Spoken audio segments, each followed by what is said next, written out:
चीन के बॉर्डर पर इसकी आत्मा आज भी पहरा देती है। दोस्तों, कहते हैं कि एक सच्चे देशभक्त के प्राण निकाल दो तब भी उसके अंदर की देशभक्ति नहीं मरती, और इस चीज का जीता जागता सबूत आज की हमारी इस वीडियो में है, जहां हम आपको एक ऐसे देशभक्त के बारे में बताने जा रहे हैं जो खुद तो मर गया, लेकिन आज भी उसकी आत्मा सरहद पर दुश्मनों की खटिया खड़ी कर देती है। एक ऐसा सैनिक जिसकी मौत 1968 में हो चुकी थी, लेकिन उसके बावजूद वो आज भी सरहद पर देश की सुरक्षा के लिए तैनात है, जो बाकी जवानों की तरह ही अपनी ड्यूटी पूरी ईमानदारी से करता है और देश की सुरक्षा के लिए किसी भी हद तक जाने के लिए तैयार है। इन बातों को सुनने के बाद कई लोग हमें सिरफिरा, बेवकूफ या पागल समझ रहे होंगे लेकिन जब आप ये वीडियो देखेंगे तो आपके रोंगटे खड़े हो जाएंगे। बस इस वीडियो में हमारे साथ अंत तक बने रहिए। दोस्तों, ये बात आज से कुछ साल पहले की है, जब इंडिया चाइना बॉर्डर पर दो जवान कड़कड़ाती ठंड में पहरेदारी कर रहे थे। हालात इतने ज्यादा मुश्किल थे कि वो ठंड सहन नहीं कर पा रहे थे। खून जमा देने वाली ठंड के कारण दोनों की आंख लग गई। दोनों की आंखें बस बंद ही हुई थी कि कुछ ही सेकंड बाद दोनों के गालों पर एक जोरदार थप्पड़ पड़ा। जब दोनों हड़बड़ा कर जाग गए तो उनके सामने एक सैनिक खड़ा हुआ था, जो कि उन पर चिल्लाते हुए बोला, मुस्तैदी से अपनी ड्यूटी करो, क्योंकि देश की सुरक्षा तुम्हारे हाथों में है। एक सैनिक के मुंह से बातें सुनकर दोनों सैनिक शर्म से पानी पानी हो गए और फिर दोनों ने कहा, बाबा जी हमें माफ कर दें, हमसे गलती हो गई, अब हम दोबारा कभी ऐसा नहीं करेंगे। असल में दोस्तों, ये बाबा जी कोई और नहीं बल्कि शहीद हरभजन सिंह थे, जिनकी मृत्यु साल 1968 में हो चुकी थी।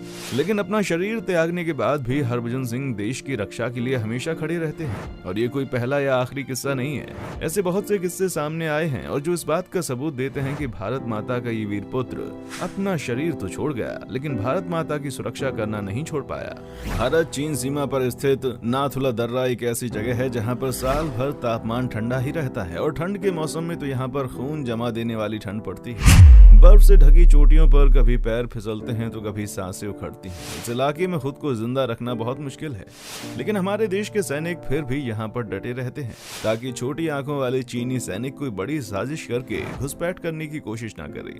हालांकि कई बार इन मुश्किल हालातों की वजह से सैनिक अपनी हिम्मत हारने लगते हैं, और जैसे ही ऐसा कुछ होता है, हरभजन सिंह उनके आंखें खोलने के लिए हर समय तैनात रहते हैं। इसी वजह से यहाँ के सैनिकों में जोश भरा रहता है, और लाख मुश्किलें क्यों ना आए, कोई भी यहाँ मौजूद सैनिकों के बल को तोड़ नहीं पाता, क्योंकि यहाँ सैकड़ों सैनिकों के बीच एक ऐसा सैनिक तैनात है जो कि दिखता नहीं है, लेकिन देश की रक्षा के लिए किसी भी हद तक जा सकता है। और इसी वजह से कड़कड़ाती ठंड में भी देर तक ड्यूटी करने वाले जवानों को नींद नहीं लगती। वे पूरी लगन के साथ अपनी ड्यूटी करते हैं, सिर्फ और सिर्फ ये सोचकर कि जब एक सैनिक मरने के बाद भी देश की सुरक्षा कर सकता है, तो वो जीते जी देश के लिए जानलेवा ठंड और थका देने वाले शेड्यूल का सामना तो कर ही सकते हैं।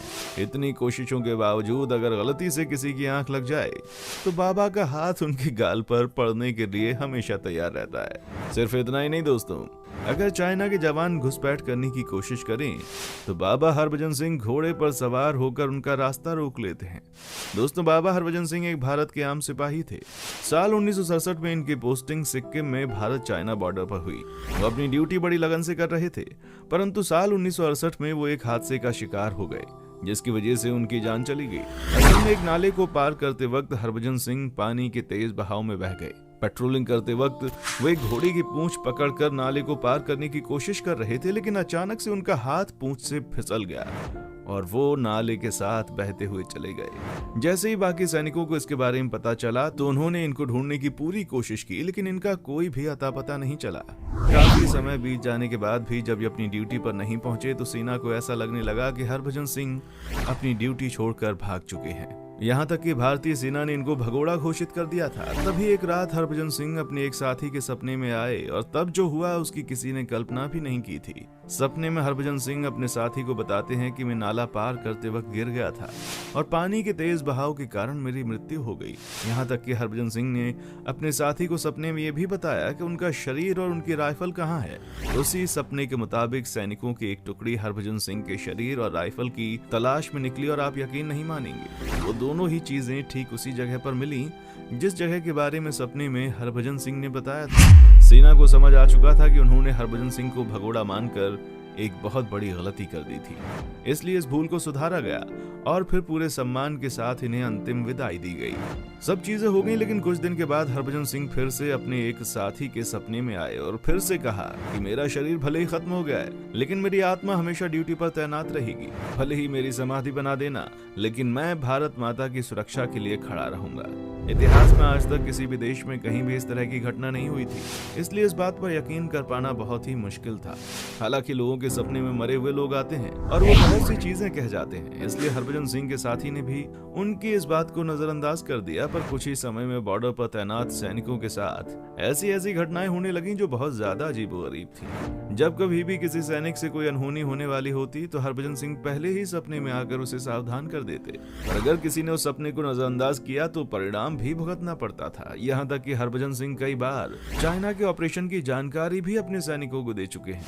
लगातार जब ये सारी चीजें होने लगी तो सैनिकों को यह एहसास हो गया कि वाकई में हरभजन सिंह द्वारा कही बात सच थी और वो आज भी उनके साथ हैं। जब इस चीज की चर्चाएं और ज्यादा बढ़ने लगी तो धीरे धीरे ये बातें सीनियर अफसर तक भी पहुंची।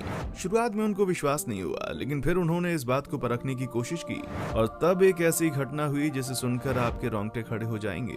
हरभजन सिंह ने अपने एक सीनियर ऑफिसर के सपने में आकर कहा कि आपको चाइना की तरफ से एक लेटर आएगा जिसमें मेरी शिकायत होगी, और सपने में बताए अनुसार ही एक लेटर आया जिसमें लिखा था कि आपका एक सैनिक सफेद घोड़े पर सवार होकर रात के समय में बॉर्डर के बेहद करीब आ जाता है और ये बात ठीक नहीं है, उसे रोका जाना चाहिए। अब इस वाकये के बाद तो हर किसी को यकीन हो गया कि बर्फीले तूफानों के बीच जब सैनिक ड्यूटी कर रहे होते थे तभी उनके बीच एक सिपाही भी मौजूद रहता था जो किसी को नजर नहीं आता था, क्योंकि वो कोई आम इंसान नहीं बल्कि आत्मा है। और इस चीज की पुष्टि खुद चाइना के सैनिकों द्वारा की गई। धीरे धीरे जब हरभजन सिंह की चर्चाएं हर जगह बढ़ने लगी तो हरभजन सिंह से बाबा हरभजन सिंह हो गए और उनके नाम पर बंकर को मंदिर बना दिया गया। इस मंदिर में बाबा की वर्दी, जूते, बिस्तर, यहाँ तक कि उनके सभी जरूरी सामान रख दिए गए। सेना ने भी उन्हें ड्यूटी पर मुस्तैद सिपाही का दर्जा दे दिया।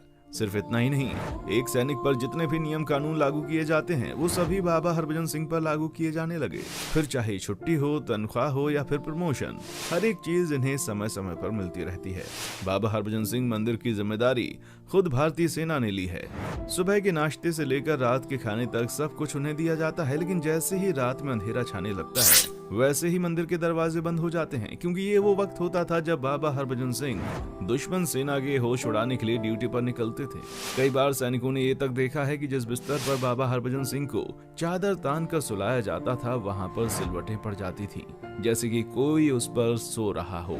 और जिन जूतों को साफ सुथरा करके उनके कमरे में रखा जाता था उसमें भी मिट्टी लग चुकी होती थी। अब चाहे जितना भी बर्फीला तूफान आए, कितनी भी मुश्किलें क्यों ना आए, सैनिकों को हमेशा विश्वास था कि उनके साथ बाबा हरभजन सिंह हमेशा तैनात हैं, जो न सिर्फ देश की रक्षा करते हैं बल्कि अपने साथियों को भी मुश्किल से बचाते हैं। धीरे धीरे बाबा के नाम की आस्था बढ़ती रही और फिर नाथुला में इनके नाम का एक बड़ा सा मंदिर बना दिया गया, जिसकी देखरेख की जिम्मेदारी सैनिकों की ही है। लेकिन बहुत बड़ी संख्या में आम लोग यहाँ इस धरती के वीर पुत्र के दर्शन करने के लिए पहुँचते थे। लोग यहाँ पानी की बोतलें भी चढ़ाते हैं, क्योंकि ऐसा माना जाता है कि अगर किसी शख्स को कोई परेशानी है तो वो यहाँ पर पानी की बोतल चढ़ा सकता है और 3 दिन के बाद अपनी वही पानी वाली बोतल वो ले जाए, जिसमें थोड़ा थोड़ा पानी वो 21 दिनों तक पीता रहे तो उसकी सभी दुख परेशानियां खत्म हो जाती हैं। अब भले ही आप इस देश के किसी भी कोने में बैठकर बाबा हरभजन सिंह की इस सच्ची कहानी को अंधविश्वास समझ रहे हों, लेकिन ये पूरी तरह से सच है, जिसने कई लोगों को हैरान किया है। यहाँ तक कि बाबा हरभजन सिंह पर फिल्में भी बनाई जा चुकी हैं, जो इस बात का सबूत है कि लोग इन पर कितना विश्वास करते हैं। आप इस पर क्या कहना चाहेंगे? कमेंट सेक्शन में आकर हमें जरूर बताएं और इसी तरह की वीडियोस को देखते रहने के लिए चैनल को लाइक, शेयर और सब्सक्राइब करना ना भूलें। देखने के लिए शुक्रिया।